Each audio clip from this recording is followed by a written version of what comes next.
Yeah, I hope the peak of this nonsense is past, but I think in Canada we're always behind the times vis-a-vis other countries. And I also think there's an entrenched attitude that, well, you're just saying this because of your identity or because you have certain ideological views. No, I'm saying this because I think it accords with reality. This is Viewpoints, a deeper look into the ideas that shape our politics and culture. Break free from the orthodoxies of mainstream media and hear diverse perspectives from interesting people across the political spectrum.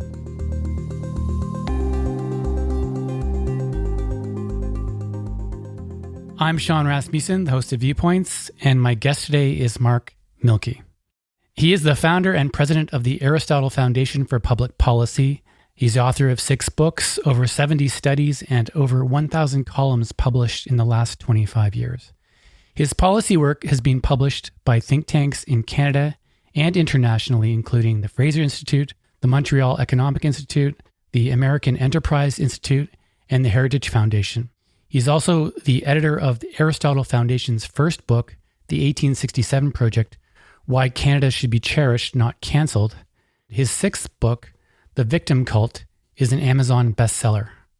Mark, welcome to Viewpoints. Thanks for having me on, Sean. You are a big defender of Canada and Canadian values. And right now there's a bit of a kerfuffle with Donald Trump, who has made some jokes to Trudeau about making Canada the 51st state.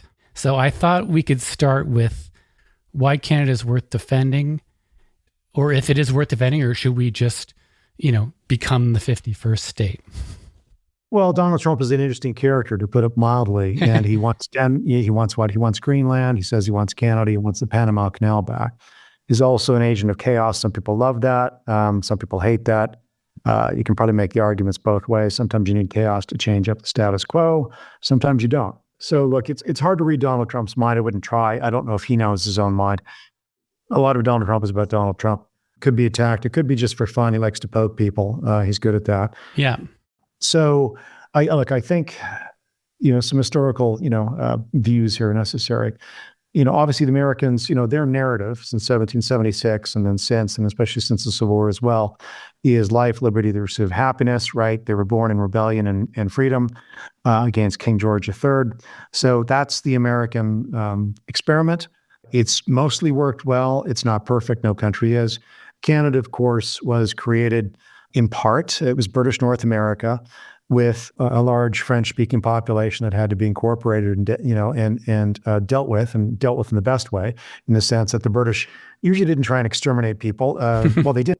And they weren't like the Spanish or Portuguese or other empires, or the Soviet Union or Maoist China, which is part of what we get into in the 1867 project, part of what we've done at the Aristotle Foundation, is to ask people to make distinctions which are not made these days. Canada was not born as a genocidal power. That's not true of every nation. And it's nonsensical and anti-history and anti-reality suggest otherwise. So anyway, back to Donald Trump. Canada, British North America, plus Quebec, was in part, yes, okay, look, the Americans are down south after 1776. We win the War of 1812. There's a lot of concern for the rest of the 19th century about would Canada survive. It's one of the reasons John A. Macdonald tried to knit the country together, including with the railway. It's one of the reasons we are a country at the 49th parallel, with the exceptions of Southern Ontario and Southern British Columbia, at least Vancouver Island. So we've got the country. And another reason for Canada was, I noted this just recently on my LinkedIn post, was the politicians of the day, at least the ones who were free traders, were tired of seeing each province, right, New Brunswick or Lower Canada or Upper Canada, put tariffs on each other. It really prevented a free, flourishing country, free trade. So free trade was actually a great impetus for the creation of modern-day Canada, the 1867 version anyway, which people often don't know. But it was. It was an economic decision as much as a nationalist decision. And maybe they have to go together if you want, your country obviously to thrive. Mm-hmm. To say what to Donald Trump? Well, look, Donald Trump is not the most informed on history, other people's or his own, quite frankly. He's been given a great gift to be president a second time. He lied about 2020 and tried to steal the election. And he's back, though, legitimately this time. And he's been given a great gift, which is the American Republic. And the founders of that republic understood, in a way many people do not in history, that the great danger to human beings is concentrated power. And if you're, I don't know, if you're in a woman in an abusive marriage, the great danger is a man with power over you. If you're a minority in a country that doesn't like minorities and wants to exterminate you, the leaders in that country, with the military machine that they have the power, and they can exterminate you. And this has happened time and again in history, not just Nazi Germany. It happened in Rwanda with the Hutu versus the Tutsis. It happened in Mao's China. State power or power is dangerous if it's concentrated. And what America has given Donald Trump is a country based on the notion that divided power is a good idea. The White House versus the Senate versus the House of Representatives, they're supposed to negotiate. They're not supposed to get things done in a hurry by design, because the American founders understood that concentrated power is dangerous. Now, in the British system, in our system in Canada, accountable government, responsible government is supposed to, Parliament is supposed to hold the executive to account. In other words, it's the Prime Minister's office. That's not always happened, because when you get into a majority situation, of course, MPs of the governing party want to be in cabinet, that sort of thing. They don't want to be kicked out of caucus. So we've seen a concentration of power in the Prime Minister's office. It's a long way of answering your question, Sean. But anyway, Donald Trump has been given a tremendous gift. A country, at least its founders understood, that to be free and to be flourishing, you don't necessarily want politicians to be efficient or have all the balls, in their own court, right? Power must be divided. So, no one in their right mind would say, sure, we're just going to give up our country to someone who doesn't necessarily understand that, which is Donald Trump, which brings us back to Canada or Greenland or, he doesn't want Panama necessarily. What's the Panama Canal? But certainly if you're Greenland, I don't know, unless you really want to be the 51st state up there. But my guess is most Canadians, frustrated as they may be with our state of affairs in Canada, and there is quite a lot to be concerned about, I doubt most Canadians want to be a 51st state. I could expand on that, but I doubt most people want that. Frustrated as many of us are. I've been following the discussion on this quite a bit, it's entertaining. I follow it on X. A lot of my frustrations about the last 10 years in Canada, for example, have made me start to ask questions about what is it about Canada that I value anymore? What is good about Canada? When I look at, for example, the way that Canada treated issues like free speech and freedom of association and all those things in Canada versus the protections that they have for free speech in the States, I kind of think, wow, I wish I had that. I also wish I had better weather and access to a large market for my business. So there's a lot of advantages to being an American, and I'm trying to think about what's the advantage to being a Canadian. Well, I've had at least two people in the last 3 days ask this very question: what is a Canadian, right? Which is it's been an eternal question, and it seems to crop up every once in a while, sometimes in different forms, right? The current Prime Minister, Justin Trudeau, famously said, I think it was in 2015, just after he entered office, we're a post-national state. We don't have any unifying this, that, or the other thing, which was nonsensical, actually. You need unifying characteristics, and his father understood that, and Justin Trudeau doesn't. Yeah, look, I think there are things we should be happy about to be in Canada. No country is perfect, but, and I think we should be the Northern Switzerland as opposed to what we are. Aren't we at the level of Mississippi income-wise across the country, which is crazy, right? We should be the Northern Switzerland, the Switzerland of North America. But look, there are things. I have grave concerns about the American situation right now in terms of the cities.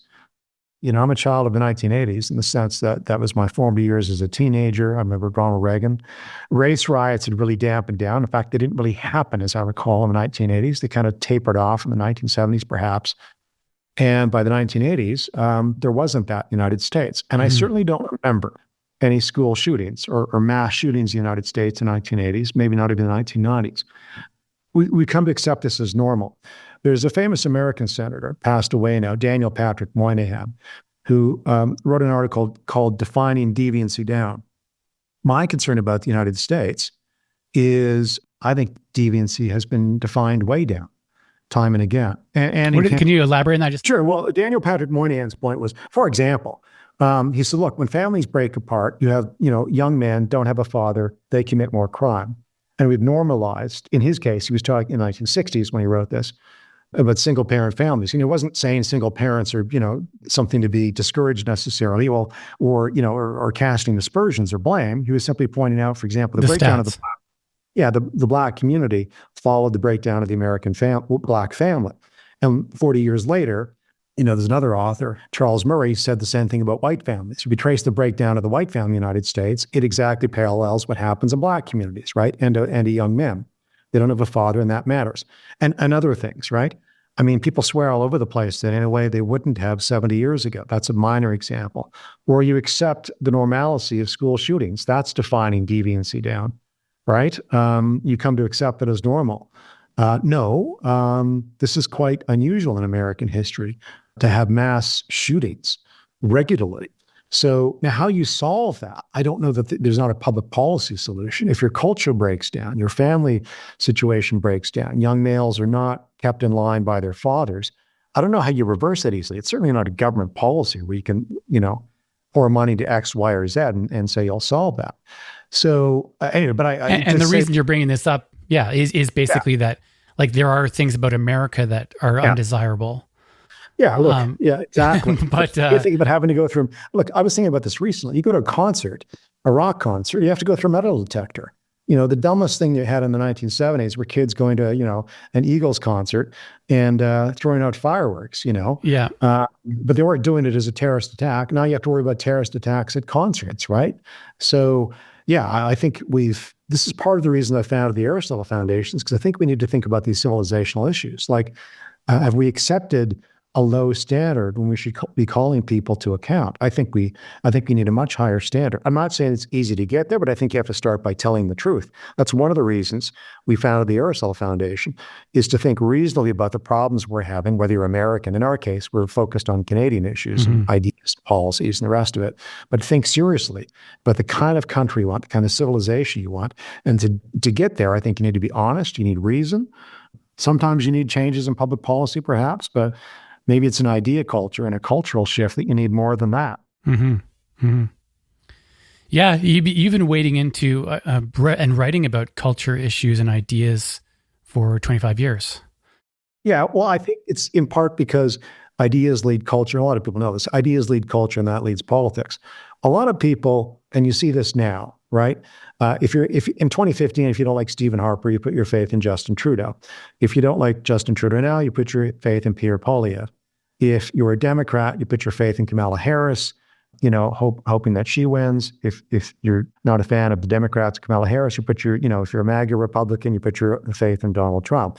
I don't put my faith in any of them, not because I'm cynical. I don't think politicians necessarily lead the ideas parade or can solve problems from the top down. Mm-hmm. So I've been writing about ideas for some time because it's more important to say, and if you are talking about government, that they get the policies right, which are based on a correct assessment of what the problem is and how you fix it. So let me give you a clear example, an old historical example. If you're in the 1980s and 1990s and you've got crown corporations in Canada, airlines, transportation companies like railway companies like Canadian National, or other companies around the world that are owned by the state, what do? I suppose you could set up a Crown Commission, try and make them operate more effectively, have all sorts of people give you recommendations, or you just simply privatize the bloody things, throw them in the private sector, and they're no longer a drain on the taxpayer purse because you don't have to, invest capital in them. Mm-hmm. That's a core remedy to an observed problem. You're spending money on businesses that you shouldn't, as a taxpayer-funded government. You should go spend it on healthcare or not take the money in the first place. Yeah, that's core. That's a solution, an actual solution to an observed problem. Today, the problems are different, but nonetheless, that's the kind of thinking that needs to go on, at least if you're talking about government and public policy. Mm-hmm. And they start with ideas, right? They start with, it's the debate of the 20th century. Should Marxists run the world and will they make us all fat and happy and prosperous and equal? Or should capitalists, win the day because markets expand the economy, expand choices, they don't require the repression of the individual. And no one, by the way, can trace all the, the priorities of the individual. That was the argument against communism. There's no way you can possibly, you want price signals because price signals tell you what people actually really want. You're a businessman, Sean, you know that, right? Yeah. So But the idea of Marxism, for some reason, radical equality, or that the state should do everything, was very powerful in the 20th century. We have other powerful ideas today. Some want to reestablish a caliphate. Some think protectionism is good. That's Donald Trump's problem. Ideas are powerful. Yeah, yeah. The slogan for the Aristotle Foundation is championing reason, democracy, and civilization. And I guess the thing that stands out to me about that is the fact that how far we've slid, maybe in the last 20 years to 30 years, that you actually have to champion those things. Those things seem to be kind of the foundations of what our civilization should be, but they've encountered a lot of pressure from certain strains in academia and that have kind of bubbled out through all the institutions in Canada. I just kind of want to get your thoughts about that process. Yeah, I think reason is under attack, and it is one of the reasons we founded the Aristotle Foundation, because I looked around and I thought, again, if you look at the 20th century, the debate was between two sort of competing ideas. You can call them ideologies, but whatever you want to call them, ideologies or ideas. Free enterprise, free and open societies are better for people, better for the individual, better for families, better for everyone. But the Marxists said, no, equality is what we need to aim at. And by the way, if the state should control everything. But they were both arguing that they were empirical, they were based in empiricism, right? Marxists/communists said, we will produce the goods. We're the ones that can develop the minds and provide employment and raise people out of poverty.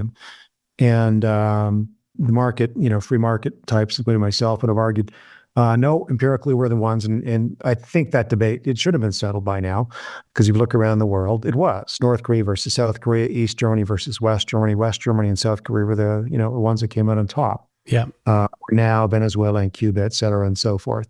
But both sides believed they were arguing from the data, from empiricists. In other words, they believed that reality existed. They just thought they were the ones interpreting it correctly.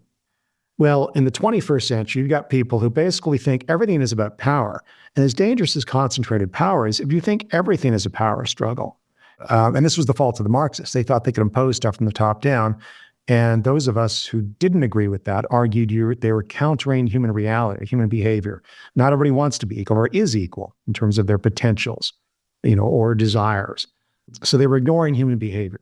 Well, in the 21st century, you have people again ignoring human behavior, and that leads to a bad end. So I don't doubt that some people want to change their body and want to be the opposite gender. I'm not sure it's as many people as is claimed. And I'm not sure the average 13-year-old girl really knows if she wants to be a boy or not. And so it's a bit dangerous to give a 13-year-old girl hormone-blocking drugs. Mm-hmm. And it's even more dangerous, or equally dangerous, to suggest we start chopping off body parts of even teenagers. Again, if you're an adult and you want to go change your sex, I don't care. I mean, go ahead.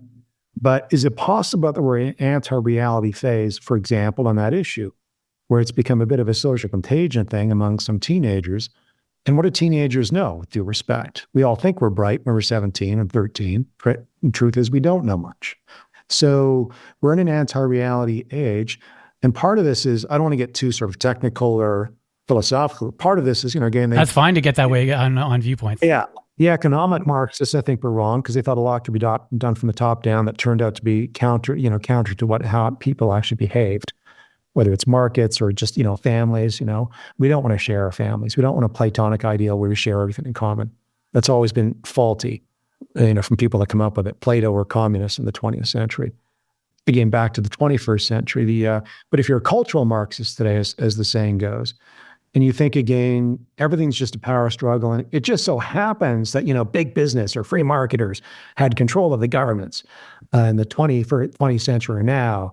And therefore, they're just imposing this model. And we can impose a different model. Well, you better hope the model you introduce, if you want to replace one, actually works better than the model you're replacing. So otherwise, all you're doing is ripping down what has kind of been proven to work over time.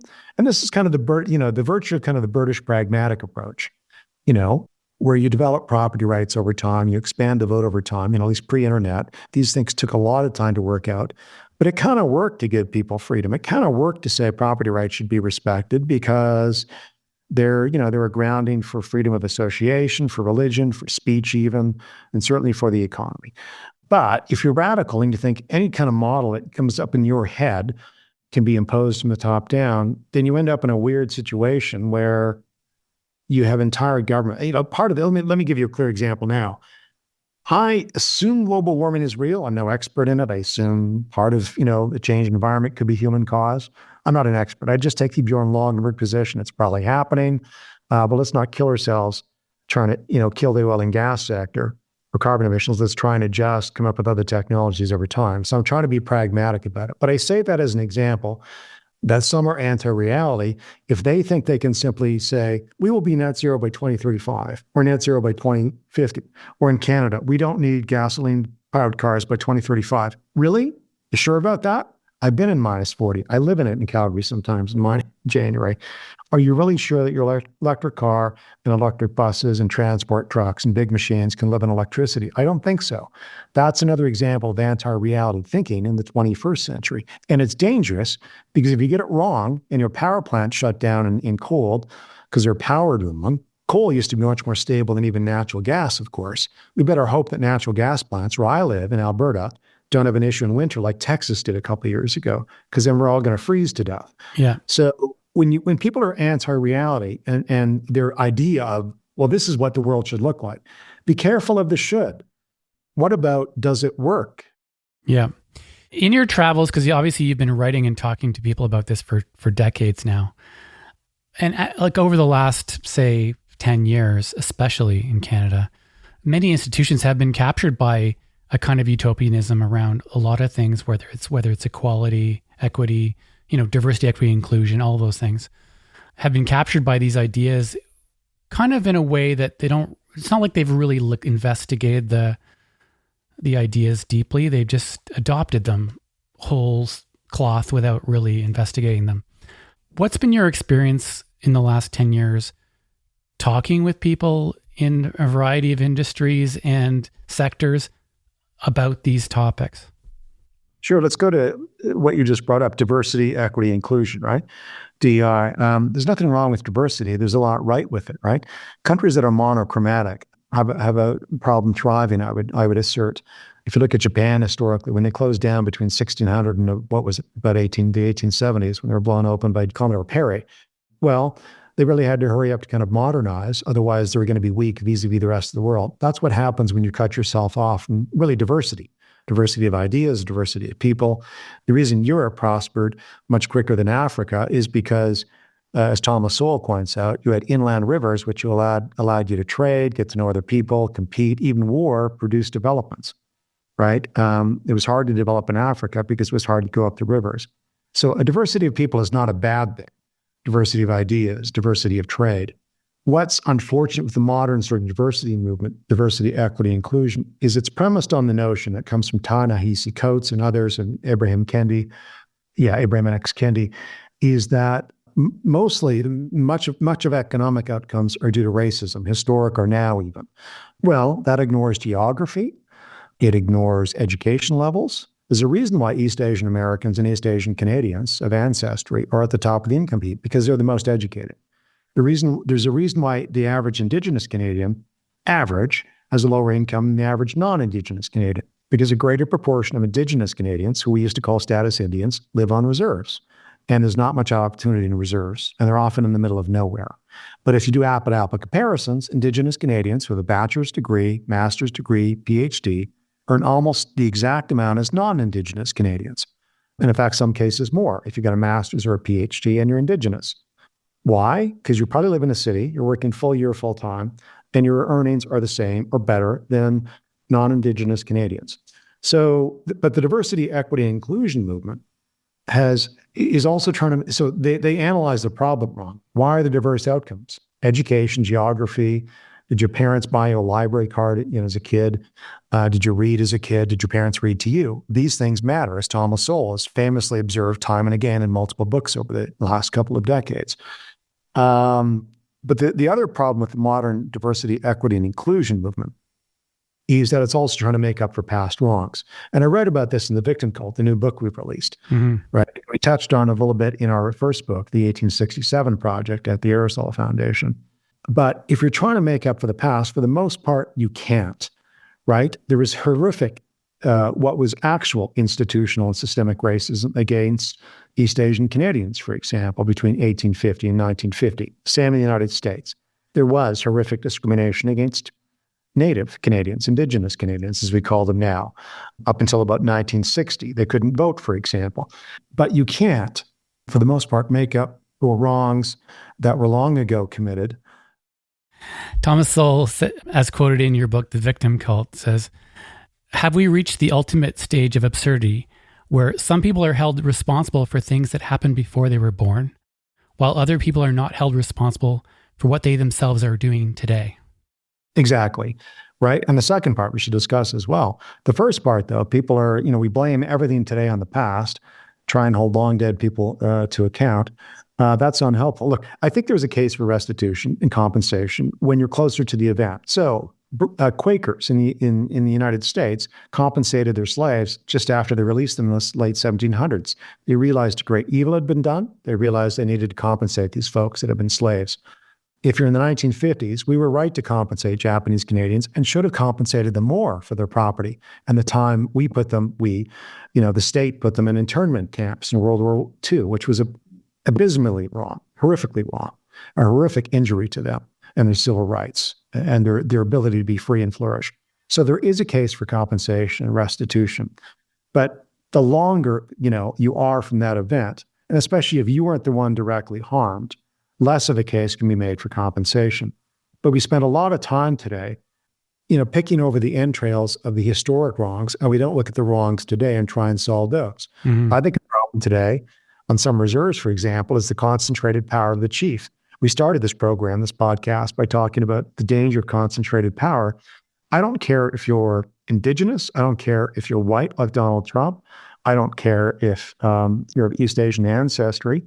The core problem in human affairs, if you want to see why the abuses occur, is because someone has power and you've got no way to push back against that power. You could be a principal in a residential school 70 years ago or whatever. You could be a chief today on a reserve. And we know the sexual abuse happens on reserves. We don't talk about it often enough. And that's horrific. We ought to talk about modern day problems and see what the core problem is. And again, I would submit that in many cases where, for example, sexual or physical abuse happens even today, it's going to be in a place where someone has power and someone else doesn't, obviously, or other wrongs that occur. But yeah, we ought to be holding people to account today. Instead, we let people off. So in Canada, we have something called the Gladue. I guess it's the principle, is it? But the courts now, because of a Supreme Court decision, say, if you're Indigenous, we will take into account your past and sentence you to less. Well, what does this do? You know who most Indigenous women are beat up by? Indigenous men, I'm sorry to say. And I'm not making the philosophical error, the logical error of saying, obviously all Indigenous men are not abusers. Most are not. But if you're on a reserve and you're Indigenous female, you're more likely to be abused by an Indigenous male. That's just simply reality. And so when we let people off with light sentences, it comes to the second part of the Thomas Sowell statement, where we let people off today. We don't make people responsible today for their actions. And so I'm deeply concerned. In fact, it maddens me that we excuse people that engage in bad behavior today, awful behavior, evil behavior, again, abuse, based on the excuses that, well, someone else abused maybe their ancestors 50 years ago, which may be true. It doesn't excuse them from their own actions today. I don't think it should. Mm-hmm. So we've got this problem today. Yeah, we blame a lot in the past. We don't make people responsible today. That leads to very bad ends for people today. And you know who's victimized the most? It's the weakest, it's the most marginalized people today. So again, if you're a 13-year-old girl on reserve today, or a woman on reserve and the chief has all the power. And again, I'm not making a grand generalization that all reserves have this problem. Again, I think the closer you are to the city, if you have enlightened leadership, you have divided power on reserves, you can prevent these problems. But this is why abuse happened in some residential schools historically too. Why? Because the school was in the middle of nowhere. You might have had a principal who's a pedophile and no one could check him, right? So it's a bit depressing, I know, but I mean, this is why I wrote the book, The Victim Cult, because we actually need to be concerned about victims today and be careful about attributing too much behavior today to what happened 50 or 100 years ago. Instead, look people in the eye today and say, you have the potential to be free and flourish today. Are you really sure that by tying your notion of success today to happen what happened 50 or 100 years ago, are you really sure that's a good idea? Because you may be dragged down by the past and you're not going to have your eyeball in the future. Yeah. In like a diverse society like the US or Canada, where there's people coming from all over the world too, it's so complicated because of all the different identities melding together.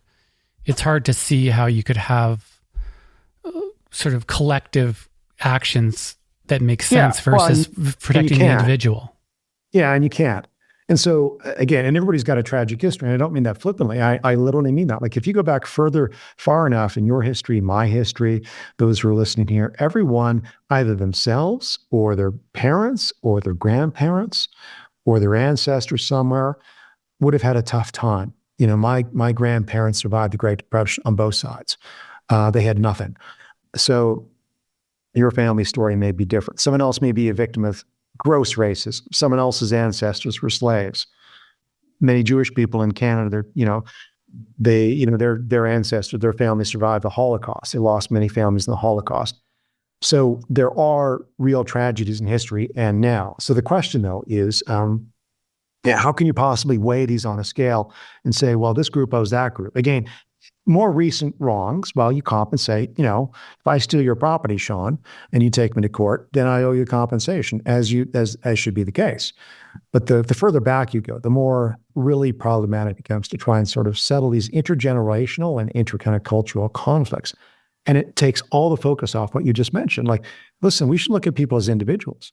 I'm in favor, and back to the DEI stuff, I'm not in favor of awarding student admissions or grants or jobs based on skin color, ethnicity, family history, whether you're indigenous or not, black or white, whether your ancestry is East Asian. I'm not in favor of any of that. What I am in favor of is things that we do already: student loans, bursaries. If you come from a poor background, I don't care if you're black or white or indigenous or East Asian in ancestry. If you're poor, you know, it costs money to go to university. I took out a student loan. That was very helpful. And I appreciate other taxpayers who helped me get through it. There was no way my family could have afforded university. So that's how you help people, is you look at people as individuals. If you're talking about public policy or anything else, right?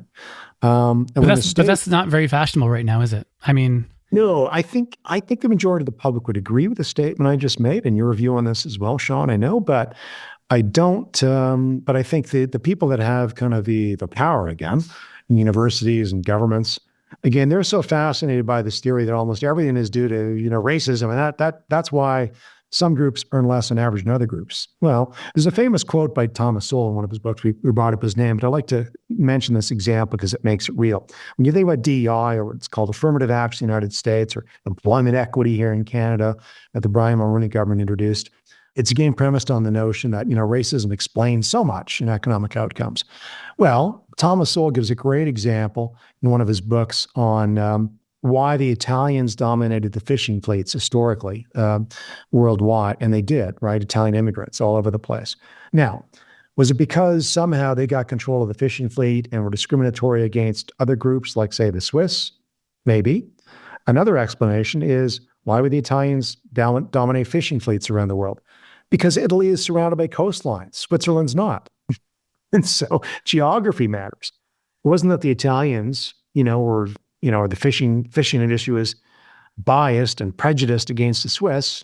The Swiss don't know how to fish, right? They don't have any oceans. And so they want to do other things, like bank. But, so anyway, that's a good example of where, but we're surrounded by people today that don't think.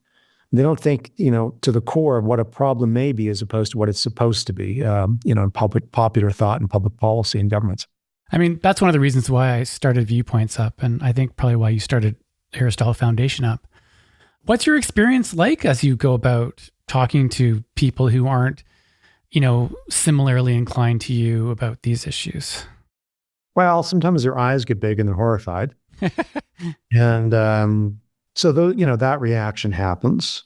And then other people are like, oh, the example I just gave, where it's like, oh, I hadn't thought about it that way. Yeah, maybe geography matters to economic outcomes. Or you point out that, again, I don't have the figures right in front of me, but as I point out in the Victim Cult, and we also pointed out in the 1867 project, Matthew Lau did, one of our chapter authors in that book. If you look at the average education levels of Asian Canadians, Yeah, and others, you'll see their incomes are much higher, and that explains a lot. So sometimes when you point this out to people, like, oh, I never thought of it that way, and so it takes them a bit to come along, and they go, yeah, that's a reasonable point, and yes, it is. And then you can focus on, again, solving actual problems, right? And but there are no perfect remedies, as my economist friends like to say, and I'm not one. I mean, my background is political philosophy and history and international relations. Those are what my degrees are in. But I know enough of economists and how they put it is, there's no perfect remedy, but there are trade-offs, right? If you got $50,000, you want to spend it on a new car, it's $50,000 you can't pay down your mortgage with. You can't create perfection anyway. In any field or for human beings, because we all learn things, sometimes for the first time, right? And one of the reasons actually we do history at the Aristotle Foundation is I'd like people to learn from history. I've learned some things from history, I like to think. But if you think historically, you understand that there's not much new in human history. So protection, as we started about, Donald Trump was talking about protecting American jobs. Well, you're going to crater American jobs if you start a protectionist war, because that was the 1930s. It wasn't the stock market crash that created the economies around the world. It was protectionism that came in the wake of the stock market crash. The U.S. imposed protectionism, then Canada did. And the simple argument against protectionism is if you have $100 to spend and you have 3 items, you can spend 33 and a third dollars each and buy 3 items, and you introduce higher prices through protectionism. You can only buy 2 items for $50 each. You've just eliminated the job of the person who made the 3rd item. Protectionism is dangerous. Anyway, so history can teach you these things if you kind of read deeply, honestly, and have a bit of an analytical brain, or someone can explain it to you like I just did, to those who haven't thought about protectionism and they fall for the siren song. So history can teach us a lot. And you studied history in university. I know that probably in the time when you were studying in university, that was the kind of changing of the guard from sort of traditional historians to maybe some of the newer kind of critical theorist type historians. Yeah, again, I had a minor in history from the University of Alberta. My bachelor's, I did a master's in political science at the University of Alberta as well, looked at human rights in East Asia, and then a PhD at the University of Calgary in international relations and political philosophy. But I do remember the University of Alberta.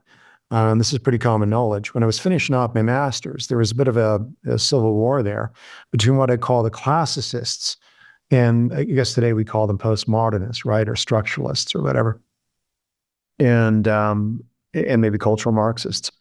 Again, this notion that, because you're an old white male, Plato, Aristotle, so on and so forth, you don't have anything to teach us, which was kind of the view of some of the new professors that were coming in the 1990s at the University of Alberta. And some feminists there as well. I'm not anti-feminist, but some of the feminist professors who saw everything again through the lens of power, that everything was structural, and therefore you just needed to abolish the structure, blah, blah, blah. Well, there's a bit of a war going on, civil war at the University of Alberta at the time in the political science department. And even historical left-wing professors, and I remember some, who, for example, would have been more sympathetic to, say, economic Marxism than I was, because I'm not at all. These professors were concerned, and this goes back to sort of where we started on the Enlightenment and reason. These professors were concerned that the great authors of the past that had survived hundreds of years or millennia and that could teach us something today were being canceled, wiped away because of their identity. It's like, do you think that maybe something that survived for a couple of centuries, a couple of millennia, might have survived not because somebody up top said, this is what we have to read today, but because they had insights into human nature in 300 BC, Aristotle's work on friendship or power, or if they give Aesop's fables for kids, right? Same thing. These things are still relevant today. Why? Because they tell us something about human nature and its enduring durability. I guess I repeat myself. It really doesn't change. So anyway, there was a civil war at the University of Alberta, and you had the kind of people that took over, and you had discouragement, even among the left-wingers who believe that the classics have something to teach us, and they do. Yeah. And over your career of the last 25 years writing about this kind of stuff, have you experienced cancellation or challenges around that? Well, yes, on occasion. I mean, I've spent enough time in universities to know what the dangers are there. but I never became a full professor. I mean, I taught, I lectured as I was finishing off my doctorate at the University of Calgary. I enjoyed it, and then moved back into basically public policy after finishing the PhD. So I wasn't subject to, discuss things in the classes that I taught that today maybe you wouldn't because you're feared of cancellation. Everybody has their phone out and they're recording everything you say, or and things can be interpreted the wrong way, or you shouldn't talk about real issues. And I hope the peak of that has passed, but I think we've got a long way to restore actual freedom of thought and expression and thinking in universities. That's sort of what I'm seeing out there. But no, there's been some cancellation in the sense that, I know, for example, there are bookstores that would not carry the 1867 Project in Canada, independent bookstores. I won't name them. Yeah. There might be a major chain, which I won't name, that also didn't carry the 1867 Project. And I have it on pretty good authority. It's probably because they didn't really like the subject matter. Looked at a chapter on John A. Macdonald and went, well, how could you possibly defend him? And the chapter by Greg Piasatsky, a Métis lawyer from Toronto, actually doesn't defend or condemn John A. Macdonald. What it says is this was his time. Here's what he was thinking. Here's what he actually did for Aboriginal people of the day and didn't do. In other words, a fair historical account. Well, that chapter caused concern among some booksellers in Canada, and they wouldn't carry the 1867 Project. And I thought the purpose of bookstores was, unless you're producing something really egregious and evil and, libelous or, I don't know, dangerous to children, you don't censor books as a bookseller. I thought a bookseller's point was to sell books. Yeah. And so I found out in the last 5 years, especially, that's the case. Yeah. I mean, that's a big deal though. That affects your bottom line too, right? I mean, yeah. Well, this is why we sell through Amazon. I get questions sometimes from people like, why can't I find the book in an independent bookstore? Well, we distribute our books in independent bookstores insofar as they carry them. But some of the publishing industry, it's an entire other show. I'm not an expert on it, but my observation. But it's captured as well, right? Yeah, well, yeah, some of it for sure. I think there's kind of a left is up or down, but kind of there's just and woke is a cliched word as well. So I'm just searching for the right cultural word progressivism or something. Yeah, well, there's just antipathy or a concern and I get it. It comes from a good place. Nobody wants to hurt others, but if you're hurt by words that are written on a page that are trying to make an argument, to ban those sorts of books or not sell them, I think defeats the purpose of the printing press. You want people to argue about ideas. At least I do. And yeah, you do find around the country that's not as popular as it used to be. And so you better be sure, by the way, you're God, that you're omniscient. If you're going to ban a book, again, within reasonable bounds, that it's not, harm to children or again, libel. How to build a bomb or something like that. With obvious exceptions. The hubris of banning things other than the obvious exceptions, which even John Stuart Mill, on Liberty talked about. The danger in banning things is you're basically presuming that God exists and you're him, that you have all knowledge, and none of us do, right? Or none of us can be experts in everything and know everything. So this is why I was heartened to see even Facebook and Mark Zuckerberg retreat on this, that they're not going to ban stuff on Facebook anymore based on ideas. Good, because, with respect, you can't hire enough people. What, somebody on Facebook or Twitter, historically before Elon Musk, somebody on Facebook is going to be able to properly parse, say, the debate between two scientists about a very complex, I don't know, a new theory on some great modern scientific debate. Yeah. Like, how would anybody on Facebook, hired by Facebook, know how to parse that debate? Or even about John A. Macdonald. Yeah. Again, because there's debates between historians about how to view them or how we should. So yeah, I hope the peak of this nonsense has passed. But I think in Canada we're always behind the times vis-a-vis other countries, and I also think there's an entrenched attitude that, well, you're just saying this because of your identity or because you have certain ideological views. No, I'm saying this because I think it accords with reality. Yeah.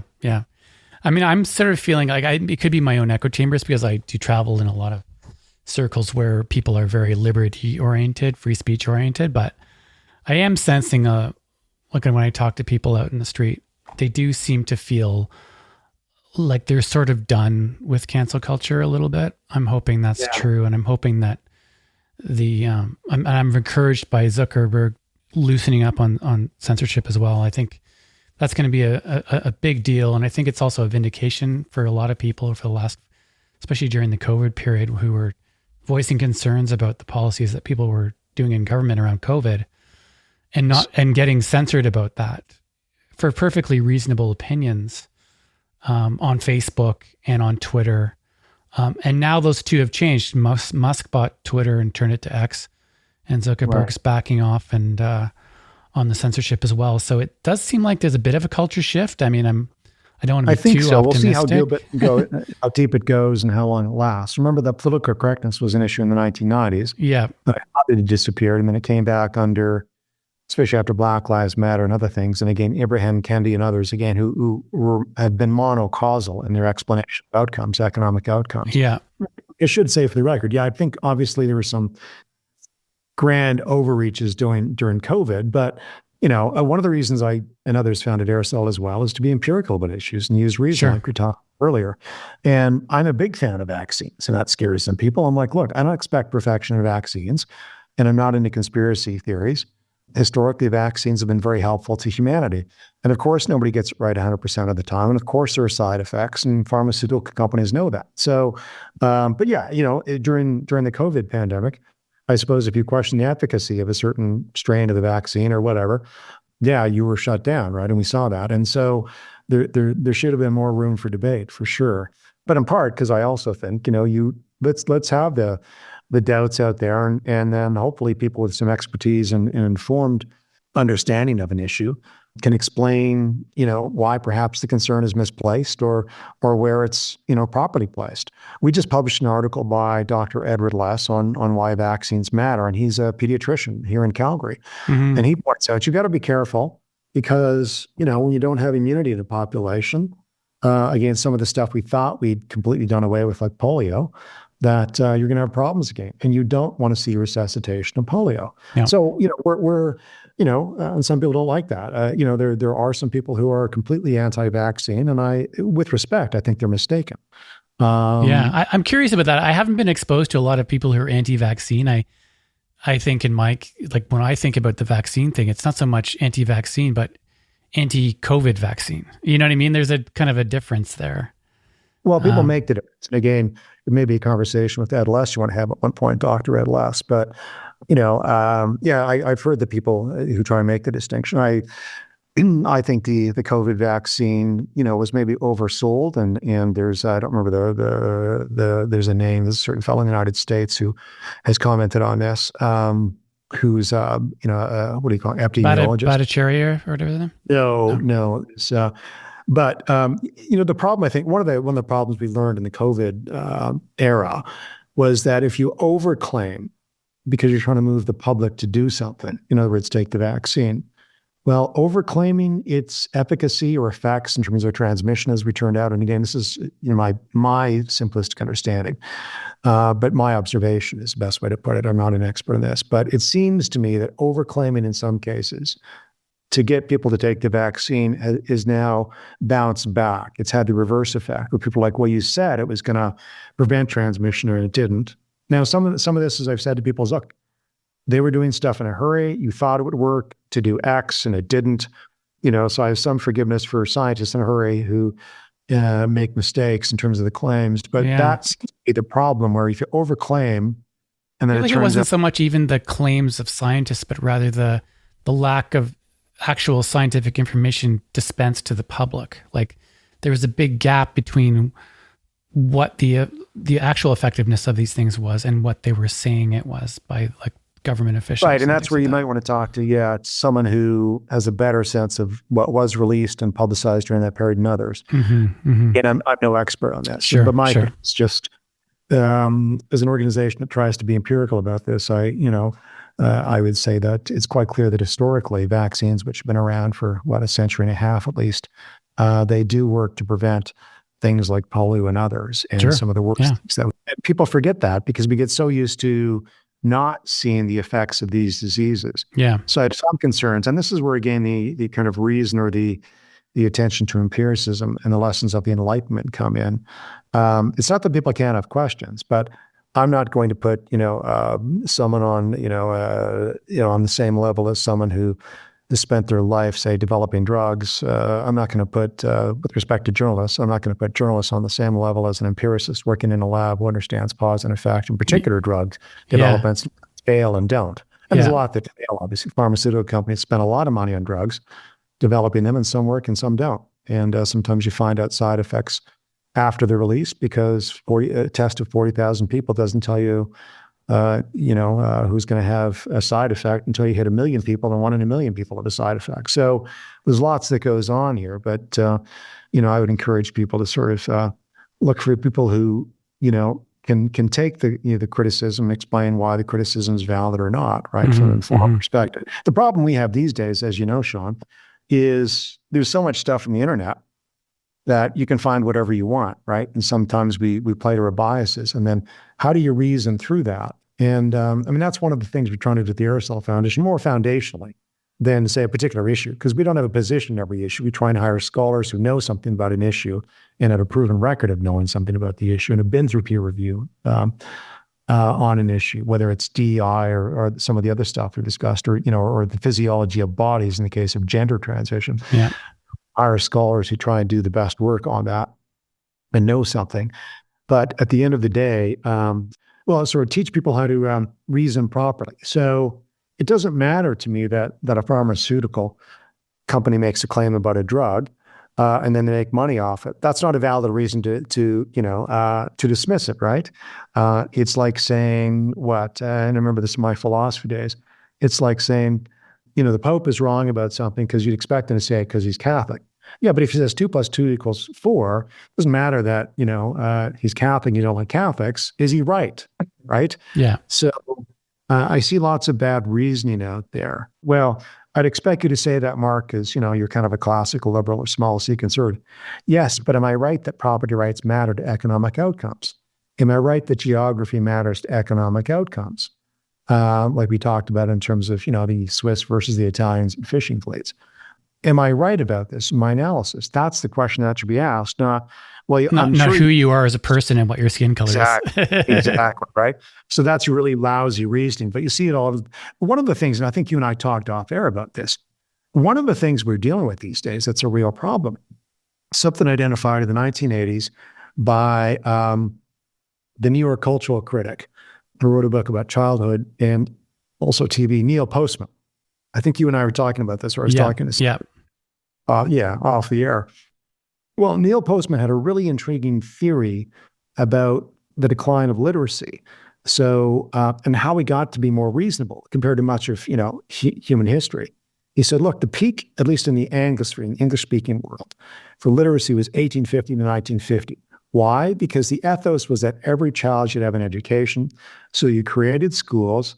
You wanted kids to sit down, learn how to read, to do math, but read from left to right, reason their way through. And in fact, he argued in a book called The Disappearance of Childhood, Neil Postman did, that if you understand history, you will understand that there was no concept of childhood really until the last couple of centuries. There were big adults, there were big human beings, small human beings. And what literacy did is created the ability to have children as children, because you as adults could keep secrets from them because they had to learn how to read to find out those secrets. And so Postman's theory was that when you introduce television in the 1950s, we're back to the, Plato's image on the cave. You see images and they produce an emotional reaction because that's what images do. You don't reason through image. Your brain accepts it. And the cell phones are even worse. And so Postman's thing is reading forces you to be reasonable, potentially. Anyway, you're forced to learn how to, somebody makes an assertion, you read through it, you see their logic, you agree or not. They get history right or they don't. At least you're forced to potentially reason through it. Yeah. But images don't do that. You see a horrible image, you're horrified. Well, we see this today. The Gaza Strip, there's some awful stuff happening in the Gaza Strip. Some horrific civilian casualties. I would submit that the core problem there is not the Israeli army and civilian casualties, because those always happen in war. I would submit, because I have some interest in the history of the dispute there and know it, that Palestinian leaders have never come to the table and never brought their side of the table and guaranteed their side at the table to do a peace treaty with Israel. So you can see horrific images, but that doesn't tell you the story of what's been happening for 50 years, including the late Yasser Arafat. That's an example where images alone will provoke an emotional reaction. And so we come now to the age of internet, and updating Postman's thesis, the internet has all sorts of wonderful stuff on it, some that make you think deeply, that you read through. And some of it's just images that flash into your brain and you have an immediate emotional reaction. And, we use videos at the Aristotle Foundation sometimes with images. So they're powerful, but used responsibly, hopefully you can lead people to reason by also putting something textual on the screen or making an argument verbally like we're doing, in a podcast. But the danger is that we're back into the age of images, and it's anti-enlightenment because people don't read, they think in 3-second increments or images, and that's dangerous. Yeah, yeah. So you have a think tank, and I've been interested. I've just discovered a lot of think tanks in Canada because I've been researching it recently, and I discovered yours in that way. I'm encouraged by the work being done by think tanks because they're doing a lot of hard work that I think public, agencies should be doing, but they're not doing right now. And then, so it's sort of being offloaded to these think tanks. But what's your opinion about the role of think tanks in society and how they fit in with the democratic process and all of that? Well, I think they filled the gap. So I'm not sure the public agencies or governments actually should do all the policy thinking, and a lot of times they don't, because then become captured by, because the kind of underlying assumption there is that if you get enough smart people and enough tax dollars in the same room, they can solve any problem from the top down. And I think that's faulty. So think tanks historically arose in the 19th century, starting with slavery, right? Arthur and Lewis Tappan, two philanthropists, began to fund think tanks. They began to fund newspapers and abolitionist movements and advocacy movements to combat slavery. That's where think tanks actually started. In the 20th century, think tanks, at least the free enterprise ones, arose in response to the threat of state control of, Marxism is on the marks, socialism, its sister variety, was also in the march, where they would nationalize energy companies, mining companies, forestry, in the extreme in Marxist countries, the entire economy was nationalized. So you saw think tanks arise in the United States, in Canada, and elsewhere, to say, hold on, what if you guys have it wrong as a government? So think tanks basically are great vehicles for thinking about ideas and policies. And as we mentioned a moment ago, because it leads culture and certainly leads politics. So that's kind of what think tanks do in their best form. Now, some think tanks, I think, are dishonest, and they have an agenda that I think is anti-reality on the economy, other issues. So not every think tank is created alike, but I think, on the free market side, for example, they were right historically and now. But open economies help people flourish better than closed economies, whether they're protectionist or in the 20th century sounds Marxist. You see that in South Korea. It's amazing that South Korea is exporting culture now in addition to economic goods, right? Yeah. It wouldn't have happened if the North Koreans had won in the 1950s. I know you see the pictures of Korea from at night, at dark, from a satellite, and like one half is like bright and the other half is completely pitch black. So think tanks really are idea vehicles, and universities can be that too. But again, where universities produce ideas, there's some great stuff, obviously, that's come out of universities over, the hundreds of years or 1,000 of years. In some cases these days, there's a lot of pulp that comes out, I would assume. Because, if you're a tenured professor, you can burrow down into something that's completely irrelevant and possibly anti-reality, which is where I think some of the bad ideas have come from in the last several decades. I mean, you're old enough, Sean, as am I, to remember Alan Bloom and the closing of the American Mind. Yeah. I had a professor at the University of Alberta, long since retired, Leon Craig, who once said, 80% of the stuff produced at universities in terms of the output is nonsense. And he was a very bright individual and very critical. And I think, for example, we can sort of end on this, but, I'd like to see a reform of the universities. Why premise the advancement of a professor on publications, on research?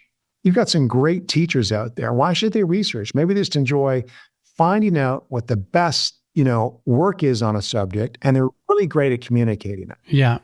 Why force those who are excellent lecturers and teachers to also research and produce stuff? Because that's where you get gunk. Yeah. Right? It's just not their thing. And also poor teaching. Yeah, exactly. On the other hand, they might be great teachers. So let them just teach, right? Don't ask them to publish books and make their salary or their promotion or whatever, tenureship, contingent on that. On the other hand, you may have people who don't want to teach at all. They're great researchers. They just want to be the proverbial, no offense, nerd behind the computer, or in a lab. The last thing they want to do is interact with students. And that's fine. Like, let them do the research in the lab or elsewhere. And, I think there's great potential for universities to reform themselves along those lines and other lines. In addition to everything else we've talked about, like stop pretending racism explains all. Stop pretending Canada is a colonialist, racist, state when it has, the racism was there in the past, but it was never genocidal. So stop with the nonsensical, anti-reality, out-of-touch theories. Universities used to get mocked for being an ivory tower. They can be that. But, there are some segments of the professorship in universities and elsewhere that is anti-reality precisely because they're so protected from reality. They don't have to deal with it. A business person has to make a profit. A charity has to raise money. The government, political parties need votes. That's what keeps them somewhat in touch with reality. So think tanks are just, they've risen, I think, in response to certain needs in the past 2 centuries. And the think tank, it depends on what the felt need is as to why the think tank arose. I'm curious, too, as to how think tanks make money and keep going and pay for the research that they're doing. Oh, it depends on the think tank, right? Some are government funded at the Aristotle Foundation. Other ones I've been associated with in the past were not, precisely because we don't want to, shave our message or shave our research or tailor our research to say what government wants to fund today. Because again, sometimes they're captive of ideas that we think are bad these days. So I just don't want, government has enough power. I don't want to give them power over what we do at the Aristotle Foundation. And generally you find that kind of more free market think tanks, or what we are, I describe as more of a reality-based think tank on a number of issues.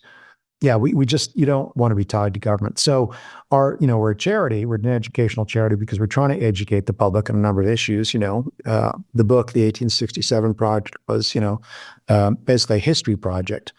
But, we take donations from foundations and individuals and businesses, and they get charitable tax receipts. And that's how a lot of think tanks, which, they're all nonprofits like ours, operate. Some take government funding, but we've chosen not to. Okay. Well, you guys do great work. I've read a good portion of the 1867 Project, and I loved it. Actually, the essay by, I think his name's Robson. John Robson. John Robson. I actually kind of had a tear in my eye after reading that essay. Just the history of liberty, the tradition of liberty in the British. Yeah, English back to the tradition. Magna Carta. John Robson. It was a really moving look at the history. I will have to pass that on to John. And also too, the victim cult was fantastic as well, your book. And so if people want to find out more about you and the Aristotle Foundation and your books, where can they go? AristotleFoundation.org. That's your best shot. AristotleFoundation.org or .ca. We've got all the domain names there. So. Okay. And I'll put links to your books and to the Aristotle Foundation in the show notes as well. And I want to thank you so much, Mark. You're welcome. Thank you, Sean. Thanks for having me, Sean. It was great. Great conversation. That's it for this episode of Viewpoints. Thanks for listening. If you like viewpoint diversity and you want to hear more like this, don't forget to subscribe, rate, and review the show wherever you get your podcasts. To find out more, visit viewpointspodcast.ca. And if you have ideas for topics or guests, we'd love to hear from you. You can connect using the contact form in the website, or you can send me an email directly at sean@viewpointspodcast.ca.